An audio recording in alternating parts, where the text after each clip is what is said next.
Hei sann, Kurian Musungo her, berømt skattejeger. Her vel den tredje videoen min i dokumentaren som følger meg på reisa til å bli de store skattejegerne. Jeg har akkurat oppgradert metalldetektoren min. Jeg har fått meg en Frankie AGU 200 som skal klare å fange opp enda mer historiske objekter enn den gamle. Det blir spennende å teste ut. Jeg har blitt bedt av Arkeologiinstituttet å gå tilbake til Tyskland og prøve å finne noen skatter der. Så det skal jeg gjøre nå. Jeg håper dere blir med og synes det er spennende å gå på skattejakt sammen med meg. Da er jeg ankommet i Tyskland, og Alatse, Bavaria.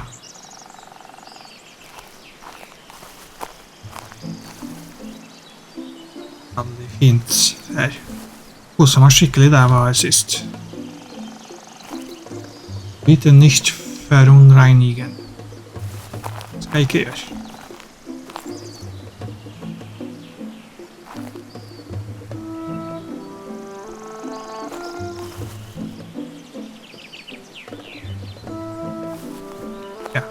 Bare se på plakatene. Se om vi finner skatter.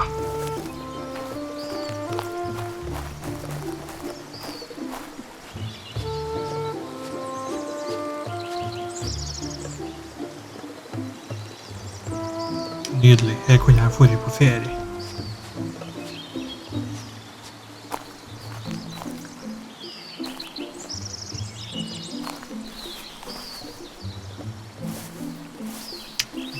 At det er best å fære litt bort fra veien.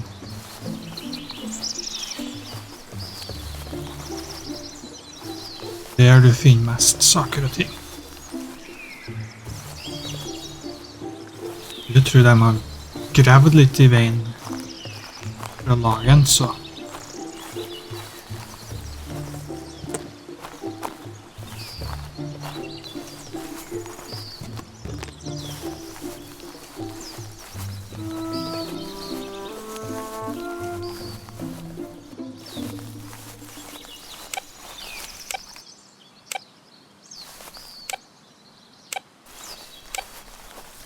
er det noe.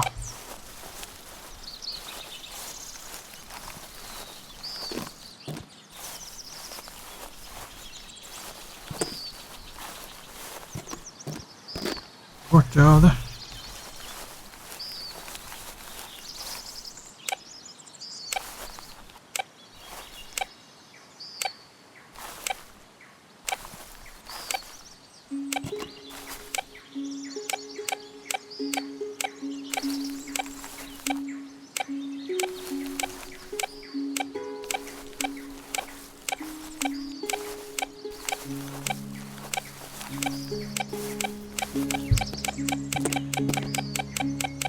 Det er nært.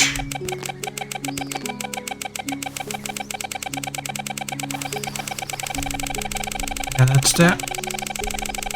Se hva vi vil. Og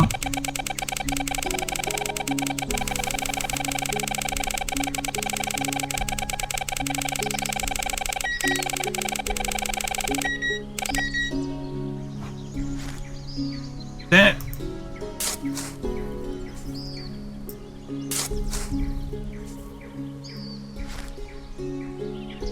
ser ut som en hjelm. Steel Combat Helmet fra første verdenskrig.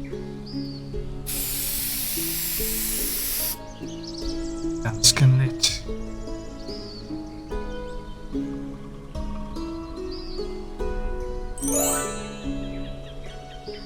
Brody helmet. Isn't actually a Brody helmet, but the British helmets still mark one as the helmet worn by the British since 1915 is officially known. The name Brody has however often been and is used as it has been designed and patented in London by John Leopold Brodie in August 1950. World War I started in July 8, 1914. None of the combatants provided their soldiers with steel helmets. Instead, they went into battle wearing cloth, felt, or leather headgear. It offered no protection on the reinvented battlefields of World War I.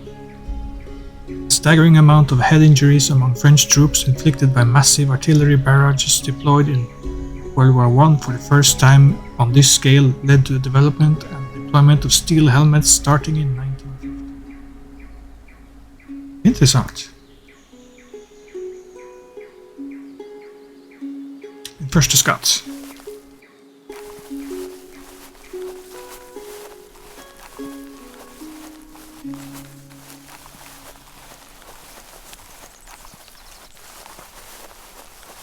Hva mer kan vi finne her?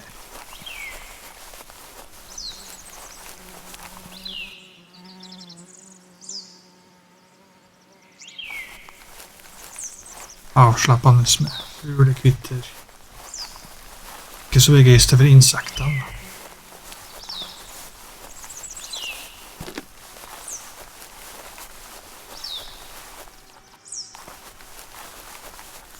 Sommerfugler.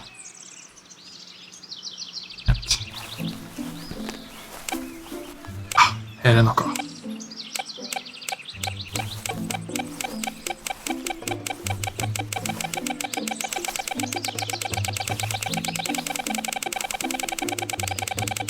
Du.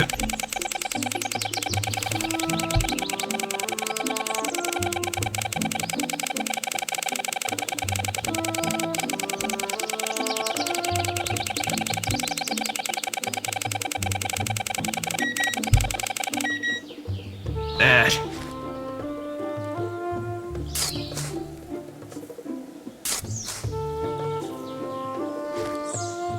Da er vi der.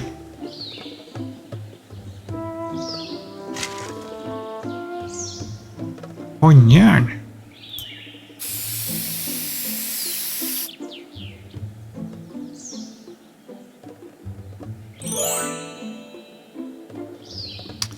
Iron leg shackles.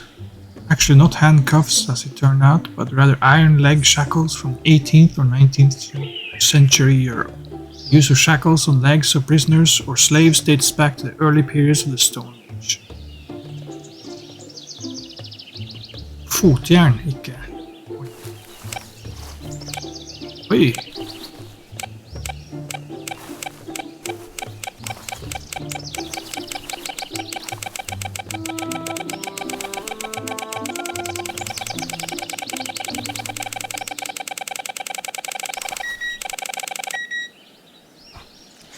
Fant jeg noe mer med en gang?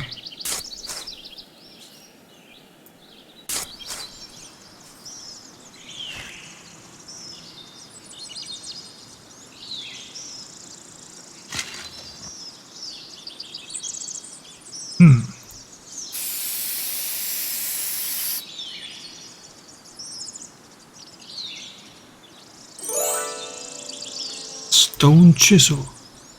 This is an old masonry chisel used by stonemasons to cut or rather break apart pieces of the material they were working on.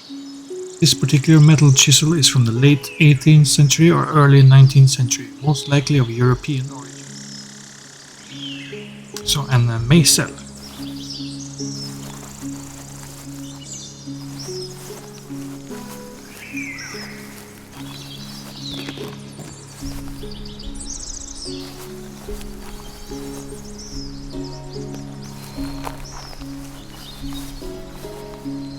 Bare kart.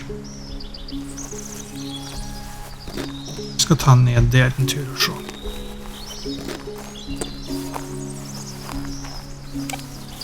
Oi, her er noe.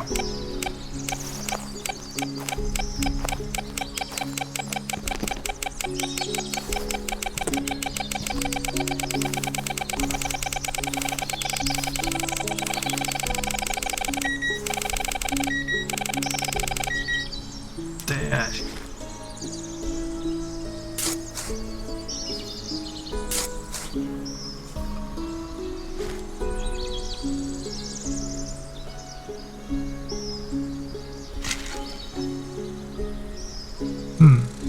toolhead.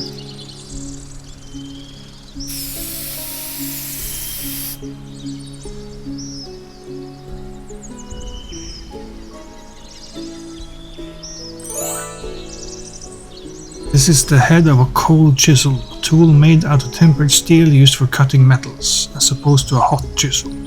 This has been used to cut metal that is already cold.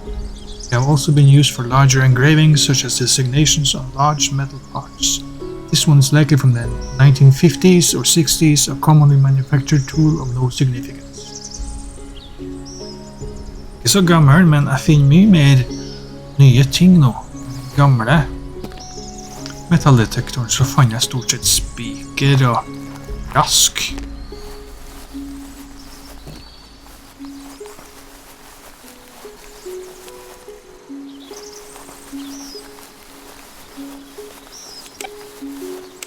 Der har vi noe.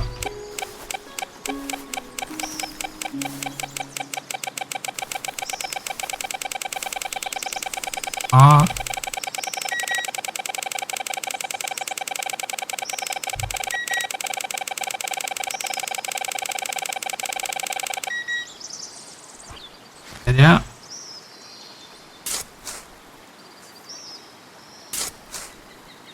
Oi.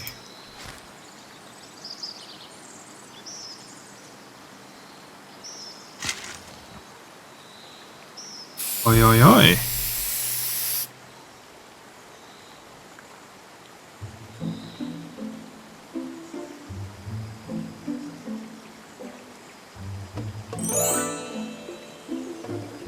Barbuta.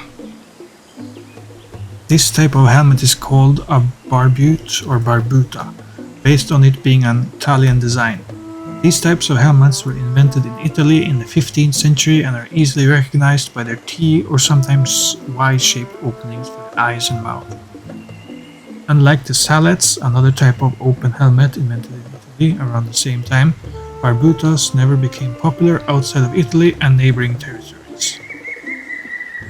Her det en I Tyskland.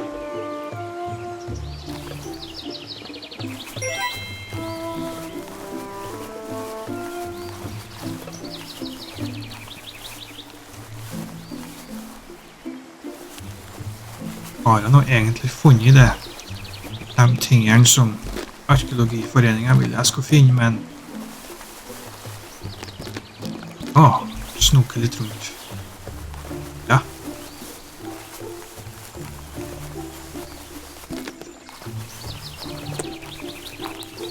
Det skal være en legendary.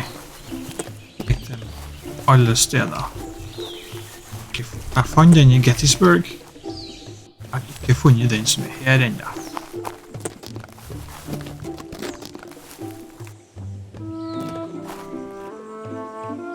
En fin plass å sette på.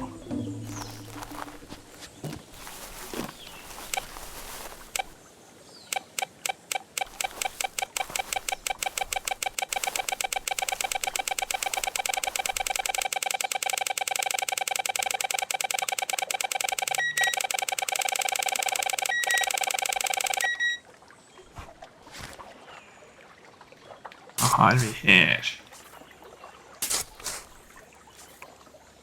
Det så nytt ut.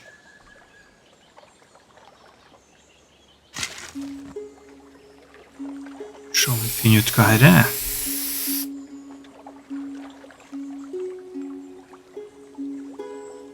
En carving chisel. This is an old carving chisel, most likely as old as 18th century. Common tool back then among carpenters, made out of iron or steel depending on the purpose and what the particular carpenter could afford. Så det mye meisler her. Redding jeg har funnet.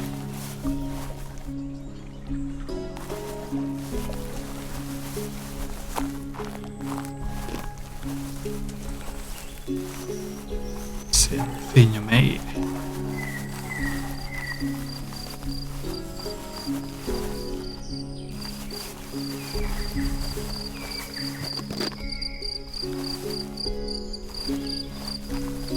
Forrige gang jeg var her så fant jeg bare 38% av alt som her. fortsatt mye igjen å finne.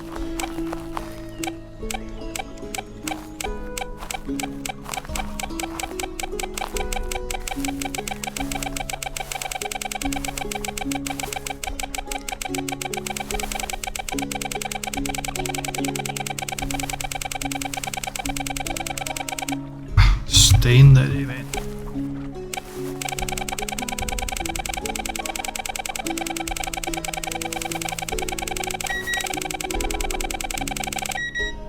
Her.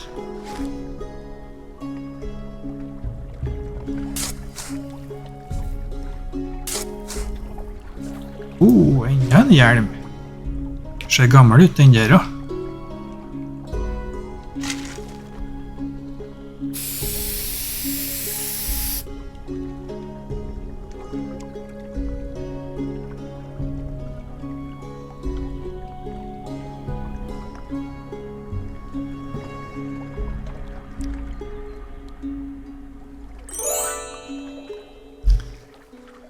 Sallet. This type of helmet is called a sallet and dates back to the late 15th century. Based on shape and design, this particular sallet is either of German or Italian origin. Sallets were invented in Italy in the early 15th century. The idea was basically to get rid of the visor while still retaining a solid protection for the head. Oddly enough, in the late 15th century, sallets again featured visors, making them almost indistinguishable from closed helmets.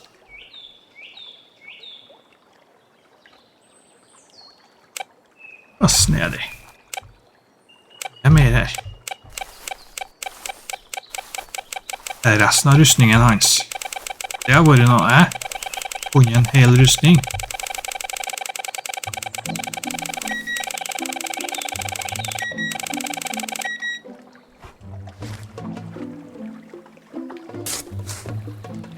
Se. En bit av rustning. Der er det noe rask. Metal container. The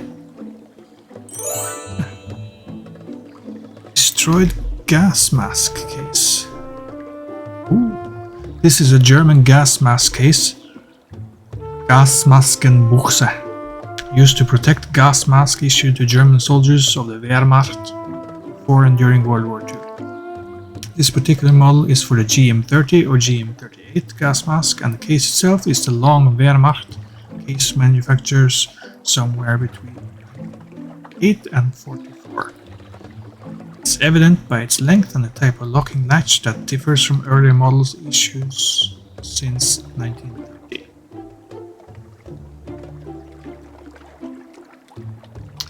Det er virkelig mye spennende i dag.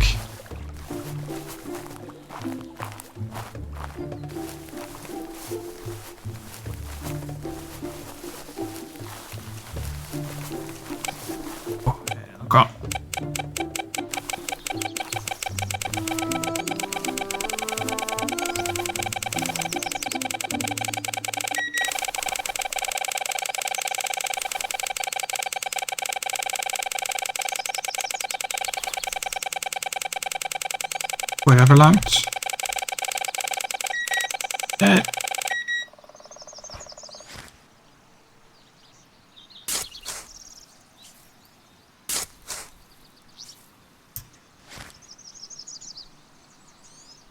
Kommer.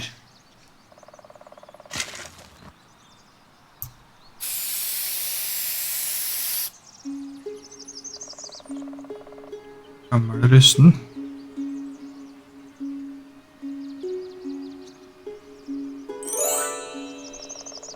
The remains of an old steel hammer used in woodworking and general use, most likely early 20th century. Being a recent and common tool, it doesn't represent any significant value.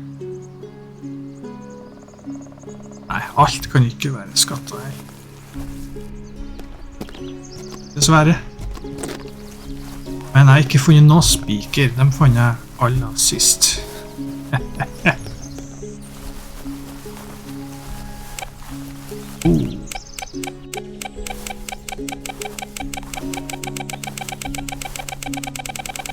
Ja.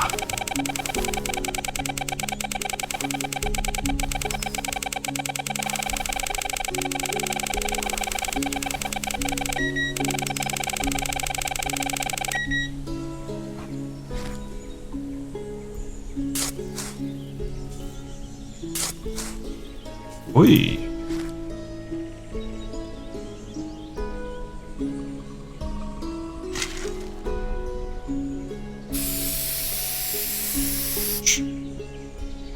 Ser ut som en templarhjelm nesten.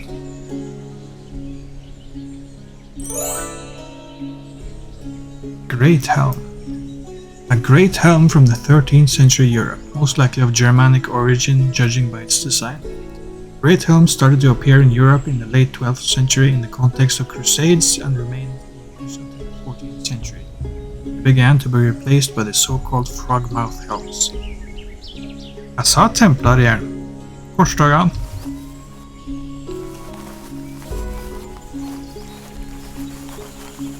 Spennende.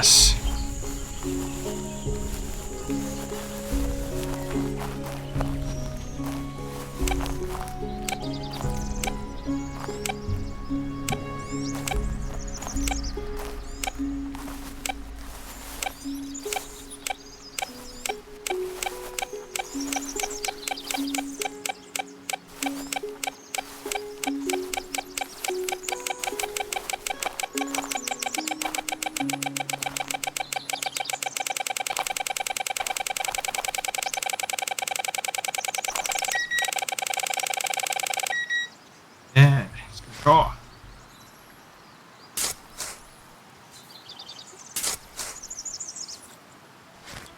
Ser ut som en av de gamle britiske hjelmene.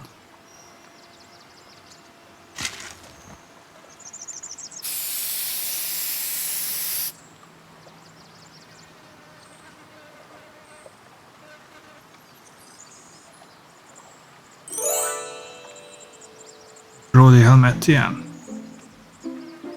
Den Mark 2. Det er Mark Rådig helmet 2 her, men her står det Mark 1.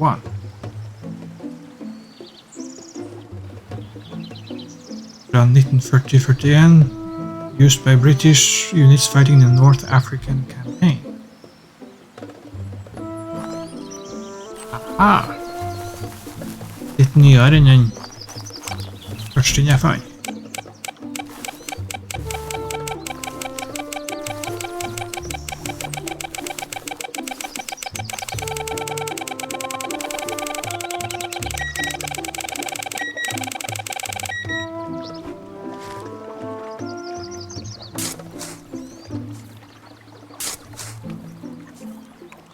Krok.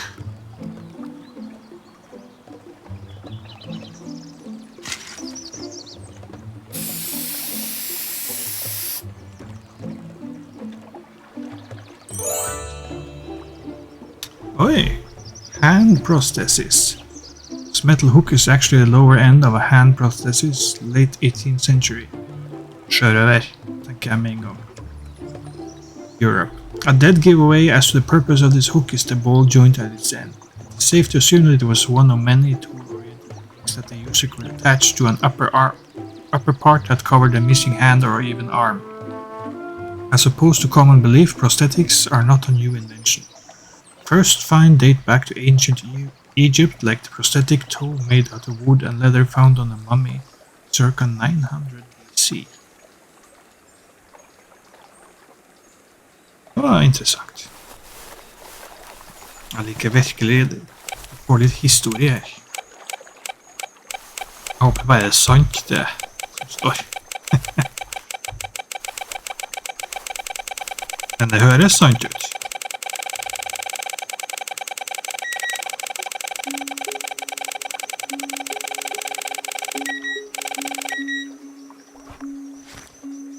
Se hva vi har i den røde leira her. Hva er det der?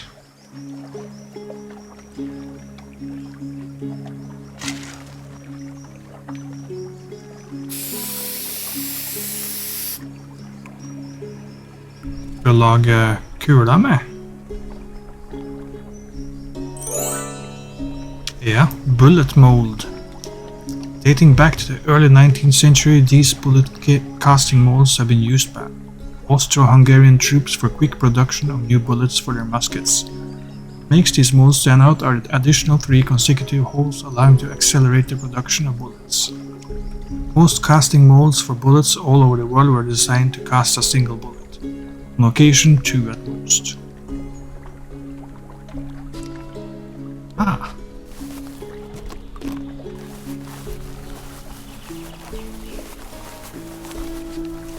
Spennende.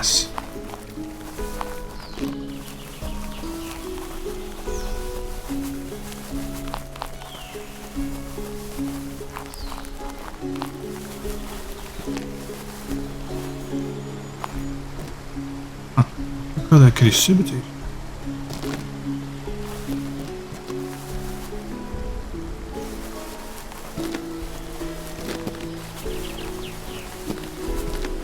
Jeg har funnet ganske mye saker nå, men jeg skal ta en tur opp her og så sjekke det og jeg fer tilbake.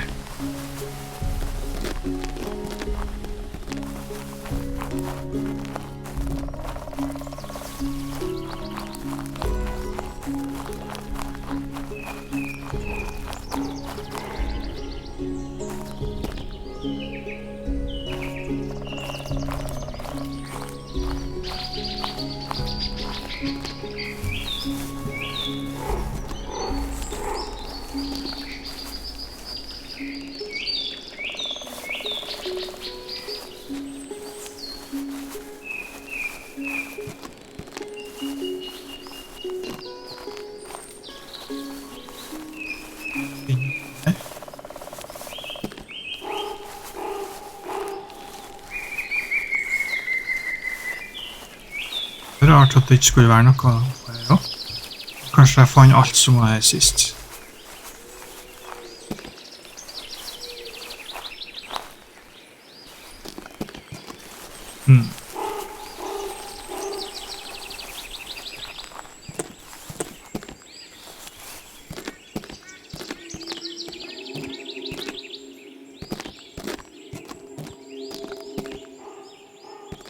Ting nedi her.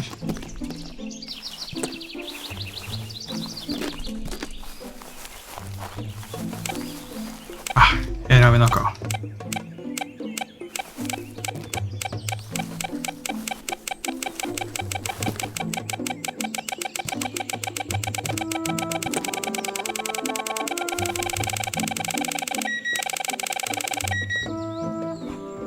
Se.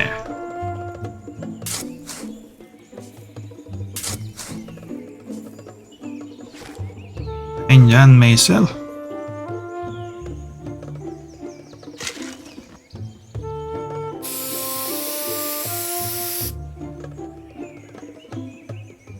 Så ganske ny ut. This is the head of a wood chisel circa 1920. Common tool back in the time manufactured en masse up until 1950s. Nothing special about this, an everyday tool from a mostly bygone era.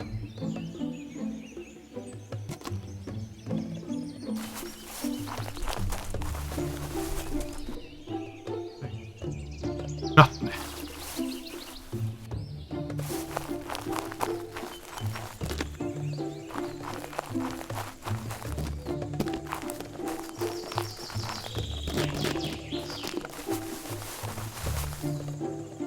Titt på kartet. Er det noen steder hvor jeg ikke har vært? Her kanskje.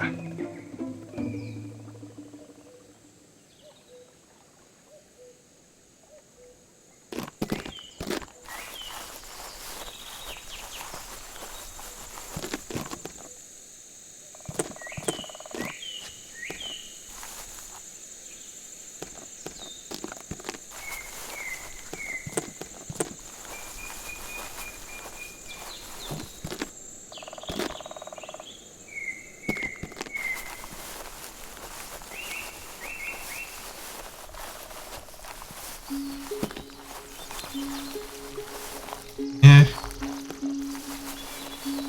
Ja, det har vel vært ganske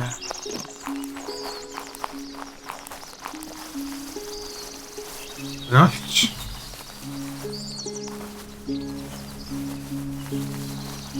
Blink her.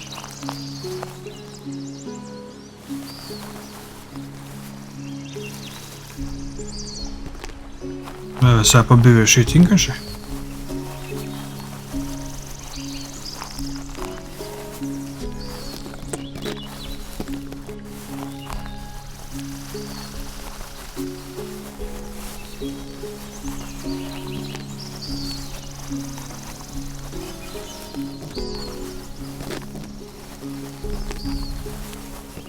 Tror jeg kanskje har funnet det meste.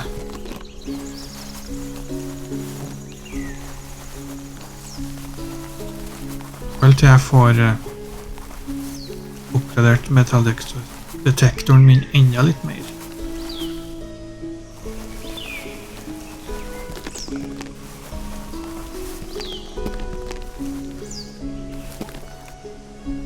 Ja.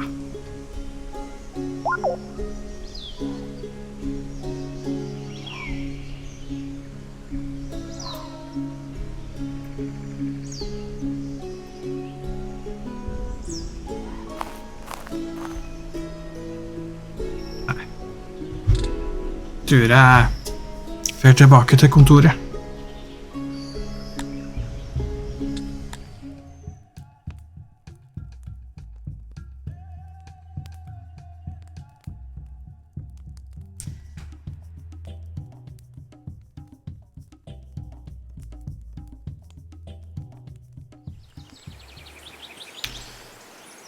Hei igjen.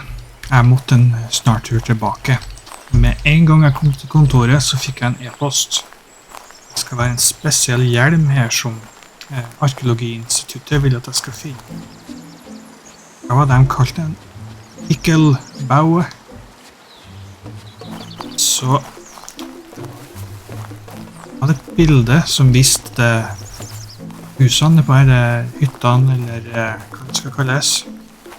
Så jeg skal skynde meg nå og se om jeg finner den spesielle hjelmen de vil ha.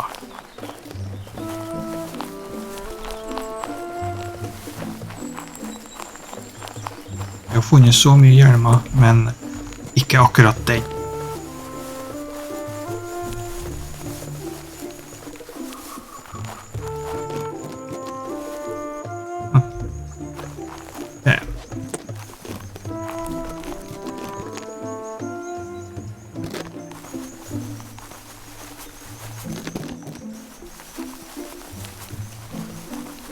Det var noe sånt. Her. Det var det husene oppå der. Jeg må ta opp iPaden, og så se om jeg finner.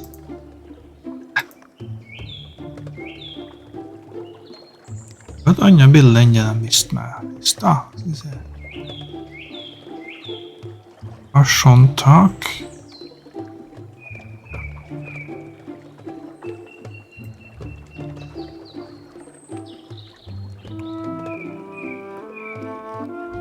Da er det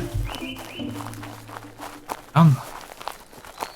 Skjønner ikke den, for da hadde jeg sett.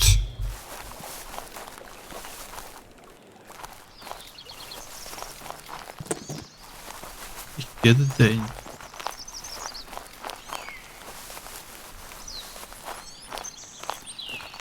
Ikke den, det må være den som er oppe her.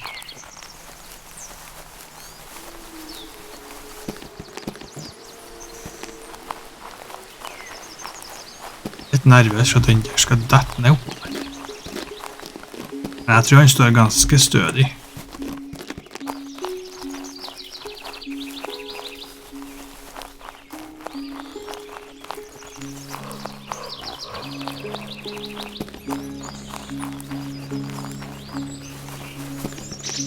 Her.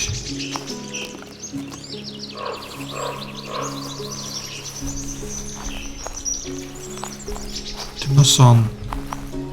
Det her er som er på bildet.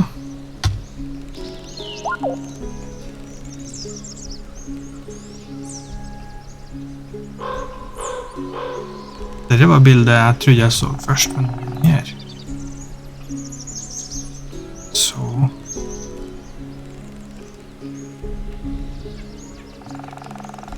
Ester. Skjønstein.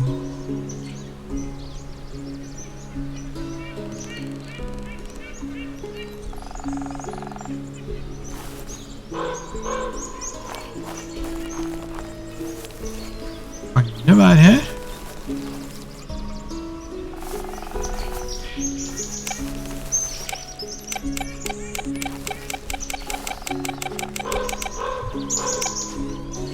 Det dør her også, ja.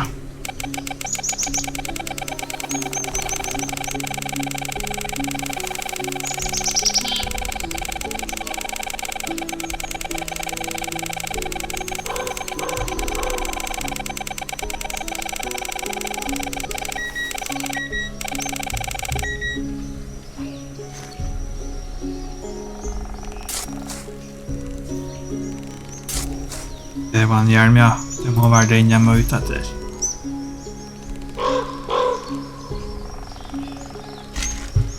Oi.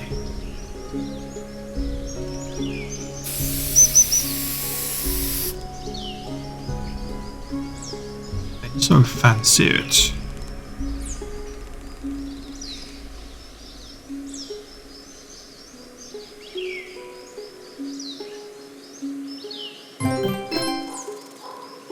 Pickelhaube,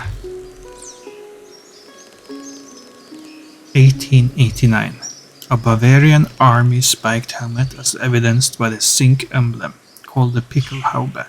Originally designed in 1842 by King Frederick William IV of Prussia for the Prussian infantry, it quickly spread throughout Germany and was adapted by the then Kingdom of Bavaria by 1887.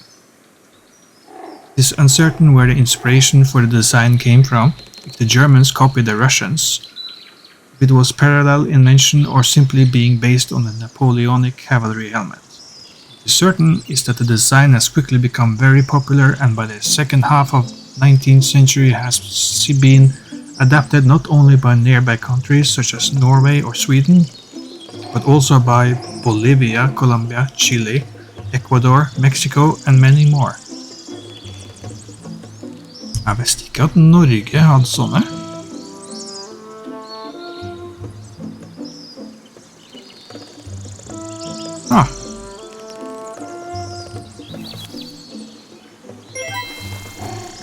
Her, ja. Den var priceless, så det er den legendary itemen fra området her. Nå kan jeg gå hjem. Så jeg håper dere hadde det trivelig å være med meg på skattejakt. Veldig avslappende og nedstressende.